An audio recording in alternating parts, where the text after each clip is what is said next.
Coco Martin at Julia Montes, pasabog nga sa 2028. May papasok nga bang swerte sa buhay nila? Ang buong detalye, alamin!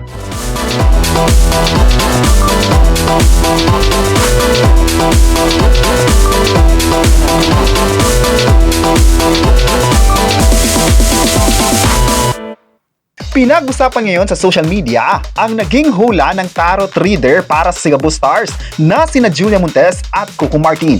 Mukhang may papasok na swerte sa kanila sa taong 2028. Ayon pa sa tarot reader, may kasalang magaganap sa 2027 or 2028. Matatanda ang nahulaan noon ni Mamo Gloria Escoto na matagal nang magkarelasyon sina Julia Montes at Coco pero hindi pa umaamin, pero noong 2023 sinabi ng actor na 12 years na sila ng actress. Sabi nga ni Mamu, ito raw ang dalawang artista ang hinulaan niya noon. At ang nabasang baraha naman kay Julia, okay naman raw sila ngayon at masaya.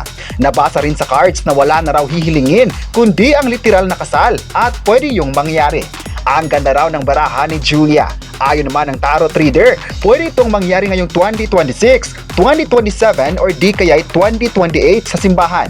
Dagdag pa ng tarot reader, kontento na raw sila at wala nang hihilingin pa. At ang maganda pa rito ay magkakaanak ang dalawang kapamilya stars at lalaki pa ito. At ang nabasa naman kay Coco Martin, pagod raw ito at sana'y aalagaan pa rin ang kalusugan at magpahinga. Payo naman niya sa actor at direktor, health talaga ang dapat pagtuunan ng pansin. Magiging successful pa raw si Coco sa kanyang ginagawa at dahil dito ay marami sa mga viewers ni Coco at Julia Montes ang na-excite. Ayon pa nila, mas maganda kung may papasok na swerte sa buhay ng dalawa dahil deserve naman nila ito.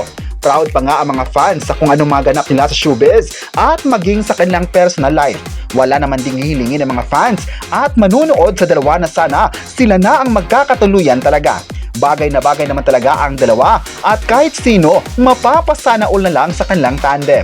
May nagsabi naman na masurpresa talaga ang lahat sa papasok na swerte na ito. Aminado naman ang lahat na hindi na imposible na marami pang pasabog sa kanila sa mga susunod na taon. Marami naman ang nagsabing iba ang tandem ni Julia Montes at Coco Martin dahil napaka-refreshing nilang tingnan. Maganda ang chemistry at napaka-flexible ng dalawa.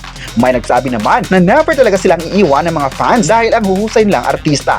Never din na-disappoint ang mga manonood sa kanilang Cebu series. Hindi naman talaga nagkulang ang actor at direktor sa pagbibigay ng saya at magagandang episodes gabi-gabi.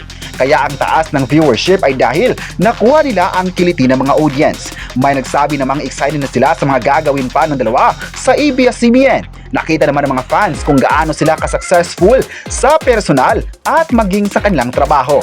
May nagsabi naman na trending ngayong oras sina Julia at Coco dahil sa hula ng tarot reader at parang na-excite bigla ang mga fans. Kayo, ano ang masabi nyo na may pasabog sina Coco at Julia sa lahat? I-comment na kung payag ba kayong magkakaanak sila at huwag kalimutang i-subscribe ang ating YouTube channel.